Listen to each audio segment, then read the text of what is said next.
Or we'll be very, very sad. Leading off the show on Thursday, June 30th, the Higher Ground Art Festival is coming to Inwood. And joining us for a preview of their project and Eastern West, we have Lucine and Tatev Yegazarian and Emily Vartanian. Welcome, ladies. Thank you. So can you tell us a little bit about what made you bring the Higher Ground Festival to Fort Tryon? Well, the Higher Ground Festival was created by two amazing artists uptown who live in the Washington Heights and Inwood area, and they saw that all of these amazing artists lived there, but we went somewhere else to make art. We would perform in Midtown, we would perform on the West Side, we'd perform downtown, but we wouldn't actually perform where we are. So we're really lucky that Temple Kamisis and Pablo Ruvalcaba created the festival. It's my second year participating in the Ladies First. We had to propose our collaboration. We were accepted, and it's been an absolute joy. That's awesome. So you ladies do dance, Armenian dance and music? So my sister and I have an a cappella group called YY Sisters, and I recently moved to Inwood and discovered the festival there, and then realized that Emily is also Armenian. And we realized that there's a lot of Eastern people living uptown, and there have been for the last century or so. So we decided to do something around there. I actually hadn't realized that there were that many Eastern people living in Inwood. I mean, everyone kind of realizes. Greeks and Armenians and Jewish people, That's pretty interesting. It's an interesting, diverse cultural. What can we expect at the Higher Ground Festival? There's a bunch of different, half a dozen collaborations. What's happening with us is a fantastic, well, for us it's fantastic to do, performance of they sing incredibly and play live. And so you guys dance incredibly as well. So, and we put it together. Yeah. We have. How would you describe your music? Well, this one is going to be very much Armenian influenced, but it's incredible that we have other nations in the dance ensemble with us. It's great. But it's very much influenced by Eastern music, and my own stuff also has jazz elements to it as well. But again, particularly for this project that we're doing is quite strictly Armenian. We're actually looking at some dancing right now. Could you talk to us a little bit about what we're seeing? Yeah, the General Mischief Company is the group of dancers that it's put together, and on this, it's been so fun. You're seeing Saki spinning. She's from Japan. Jason is from Colombia. Wendy is from Mexico. All right. I'm here. Even multicultural over here. It really is. But everyone has, it's just been a magnet to bring us together to learn rhythms that aren't necessarily something we grew up with. I love Armenian rhythms because there's one song that's done in 5/4 time. And it draws you in a very wonderful way. The movements that I learned from Lucy and that we looked up and did some research about have been combined with movements that we made during the rehearsal process, and just they bring us tremendous joy. And the three songs in the piece kind of travel up and down and around, and how the feeling of the piece ends up, of course, at the very top, very joyful. Yeah, and for me as an Armenian, it's incredible to see other cultures and ethnicities being just as excited about it. Like she said, she has a Japanese dancer in the ensemble, and part of our trio is actually Kate Victor, who's a blonde Armenian version of and she sings in Armenian, which is incredible too. So it's beautiful to see all these people really digging what we're doing. Yeah, easy to digest for anyone. Doesn't necessarily, you don't need to be into Eastern music. Yeah.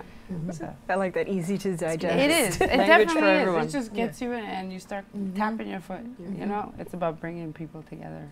And the other reason we wanted to concentrate on the Armenian this year is because it's the 101st year since the Armenian genocide, which is yet to be recognized. So we kind of wanted to shed some light on that as well. And it's nice to take it with a joyful perspective, like really getting this positive energy about the community, and it's a collective community, not exclusive. That's beautiful. Do people have to buy tickets, or is it a free festival? Open to public. Yeah. It's at Fort Tryon Park in the playground, which is a beautiful space, right by the A train Dykeman stop. So do come by. She's like, she's at it. She's ready to go. You got all the info. how many acts are there? Is it? There are six different collaborations being presented. We're involved in other collaborations as well, but the one that we did together, an Eastern West, that one. It's between 6 and 8 p.m. on Thursday night. So that sounds wonderful. It sounds like a lot of fun. Mm-hmm. Is there anything beyond the title and like Eastern West? Is it mostly like because it's Eastern culture going to the west side of Manhattan, or is there something deeper than that? I don't think it was necessarily about the west side of Manhattan. I think it was the perception of the East. From my end, I'm an immigrant. So I have Eastern roots. I grew up there, but I've also spent half of my life here. And then meeting an Armenian who was born here, but still has a connection to her roots. So it's a Western perception of your East, you know. What is something that you'd want to impart to people with a Western perspective about your culture? I think we are an open people. We're very hospitable. And I think to this day, regardless of the age of technology, national folk song and dance are still very much a part of daily life, which is one thing I miss in the States. Though with some cultures like Inwood, I live in Inwood, Latin culture still embraces that, you know.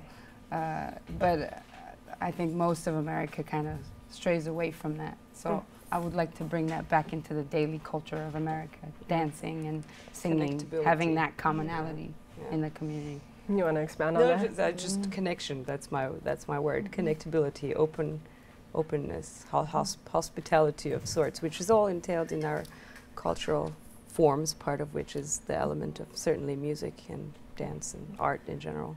The way your gut feels when you're in the space with this amazing music around you, it's very different from playing it on a stereo.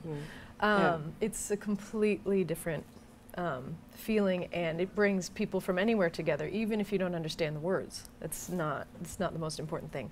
But I have to say also about Armenian culture, eat the food. Yeah. It's so good.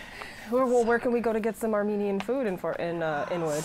You cannot the fruits, but fruits you must pick them on your own when you're in Armenia from the tree. So Right, hopefully so next time I go to in Armenia, a few years we'll Come do a to my festival. house, I'll make you borek and you know. Yeah. because you know that's my next trip. No, but seriously, is there something beautiful and transformative about music and dance that, as you were saying, you know, earlier about tapping your toes and just letting it happen? I mean, for me, when I listen to music, even when it's music I don't particularly care for, I can't help it. I just start moving, and like, you like this? No, but I'm gonna move anyway. And not to say that that's the case with your music, just that happens. Like music just it takes you over, and especially when people who are passionate about the dance and the music that they do, like you can feel it in yourself. So I think that's absolutely beautiful. So that's June 30th, right? 30th. What time? 6 to 8. 6 to 8 at Fort Tryon Park. Thank you so much, ladies. Thank you for joining us. So, and Eastern West, Thursday, June 30th from 6 to 8 at the Ann Loftus Playground in Fort Tryon Park, New York, New York. So come on down. It's free. They may or may not, you know, be food somewhere. we are going to have a picnic, I hope. Yeah.